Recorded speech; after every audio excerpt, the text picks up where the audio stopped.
స్వాతిక వంటల ఛానల్ కి స్వాగతం. మనము పండుగ అంటే సేమ్యా చేసుకుంటాం. అది దిక్కున్న సేమ్యా ఎవరికి కావాలి ఆ సేమ్యాల మైదా పిండి కలుగుతుంది. అది తింటే కడుపు ఖరాబ్ అవుతుంది. అదే ఇప్పుడు మనం బియ్యంతోనే మంచిగా నానబెట్టిన బియ్యంతోనైతే చేసుకుంటే ఆరోగ్యానికి మంచిది. అట్లనే దీనిలో బెల్లం వేస్తాము. ఈ బెల్లం వేయడం వల్ల మన ఆరోగ్యానికి మంచిది, బొక్కలకు మంచిది. కాబట్టి ఈ రోజు మనము వినాయకుడికి ఇష్టమైన పాల తాలికలు చేసుకుందాం. ఏమంటారు? షురు చేద్దామా మరి? దీంట్లో ఏమేమి కావాలో చూద్దాం. మరి దీంట్లో అన్ని మంచిగా ఉన్నాయి. ఇక కావాల్సిన ఏంటంటే 1 లీటర్ పాలు, 1 గ్లాసు బియ్యాన్ని నైట్ నానబెట్టుకున్నాము. తర్వాత 1 కప్పు మీరు తినే అంత మీకు ఎంత తీయగా కావాలో అంత తీయగా బెల్లం తీసుకోండి. నేనైతే ఇగో 1 కప్పు తీసుకున్నాను. సగ్గుబియ్యం కూడా ఎంత మంచిగా తెలుసు కదా. వీటిని ఒక 10 నిమిషాలు నానబెట్టుకోండి నీళ్ళల్లో.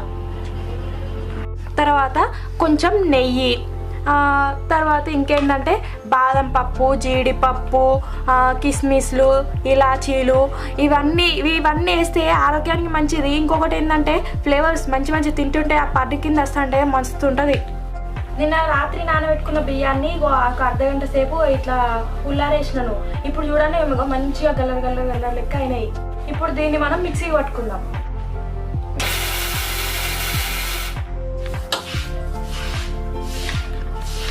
1 కప్పు బియ్యం తీసుకున్నారు అనుకోండి, 2 గ్లాసుల నీళ్లు తీసుకోవాలి. 1 కప్పు బియ్యానికి 2 గ్లాసుల నీళ్లు. ఇవి మంచిగా మరిగేటప్పుడు ఈ బియ్యం పిండిని మంచిగా దీంట్లో పోసుకోవాలి. ఉండలు లేకుండా కలుపుకోవాలి. నీళ్లు మస్తు గరమైనాయి. ఇక దీంట్లో బియ్యం పిండి వేయండి. ఉండలు లేకుండా మంచిగా కలపండి. ఉండలు లేకుండా.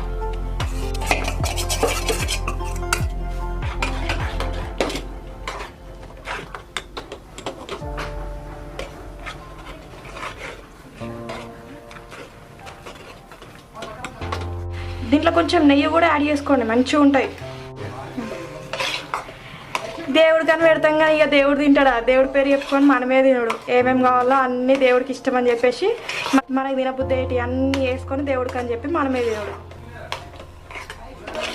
ఇది ఇట్లా మంచిగా అయింది కదా. దీన్ని ఒక చల్లారేదాకా దీన్ని ఇట్లనే ఉంచండి. చల్లగా అయిన తర్వాత అప్పుడు దీన్ని ముట్టుకోవాలి. అప్పటిదాకా దీన్ని ముట్టుకోవద్దు, ఎందుకంటే చేతులు కాలుతాయి. పాలను మంచిగా మరగనియండి. మరిగేటప్పుడు అంతలోగా మనం ఇక్కడ ముందు పెట్టుకున్నాం కదా, దీనికి మంచిగా పాల తాలికలు ఎట్లా వేసుకోవాలో ఏందో చూద్దాం. నడవండి. ఇక ఉడకబెట్టుకున్న ఈ బియ్యం ముద్ద ఉంది కదా, ఇది మంచిగా ఉడికింది కదా. దాంట్లో ఇప్పుడు ఏం చేయాలంటే చేతి కింద నెయ్యి పెట్టుకోండి. నెయ్యి పెట్టుకుంటే ఇది అనేది మంచిగా చేతికి అంటది. ఇగో ఇట్లా కొంచెం తీసుకొని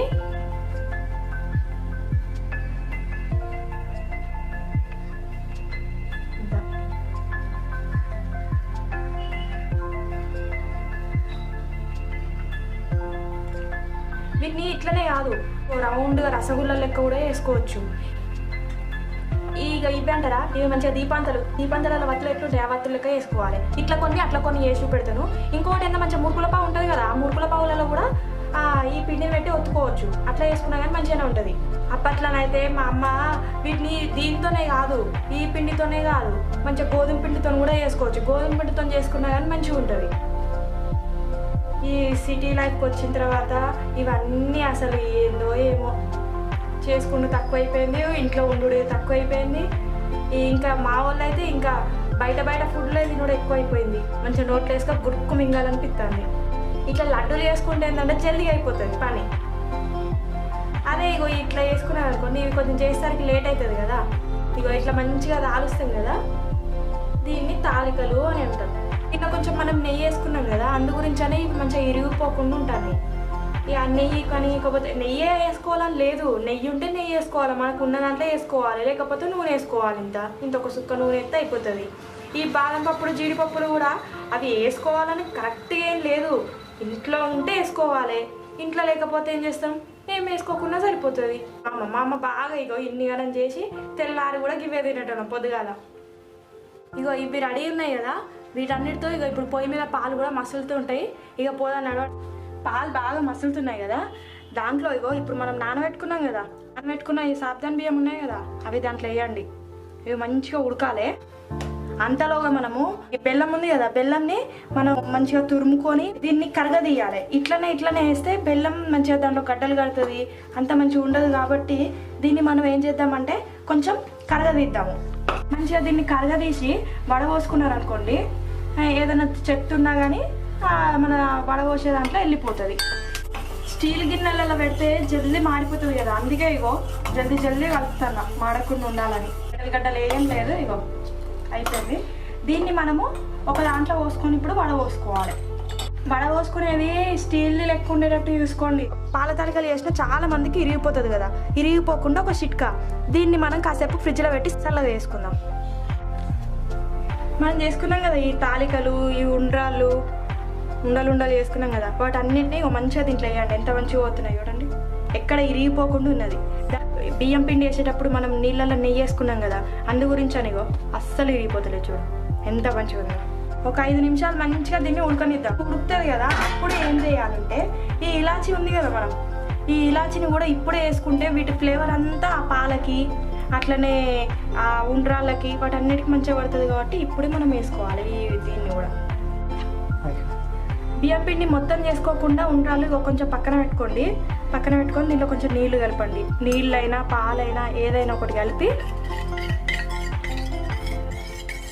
పిండి కోసేతోనే పాలను చిక్కగా అయితే టేస్ట్ మంచిగా ఉంటుంది.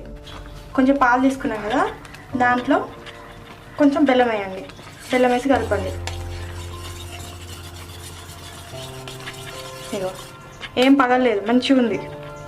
పగలలేదు కాబట్టి ఈ బెల్లం అంతా ఇప్పుడు దాంట్లో పోసుకోండి.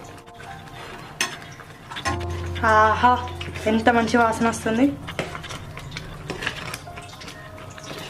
ఇది అయిపోయినట్టే, స్టవ్ ఆఫ్ చేసుకుందాము.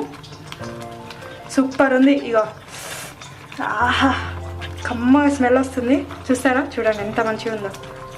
ఒక ఉండ్రాలు ఇస్తారు. ఓకే ఇది అయింది. దీంట్లో కొంచెం లాస్ట్గా దీనిలో కొంచెం కిస్మిస్లు, బాదం పప్పు, జీడిపప్పు అవన్నీ ఉన్నాయి కదా, అవన్నిటితో మంచిగా గార్నిష్ చేసుకోండి. గార్నిష్ అవసరం లేదు, దీంట్లో మనం తినేటప్పుడు చేసుకున్నా పర్లేదు.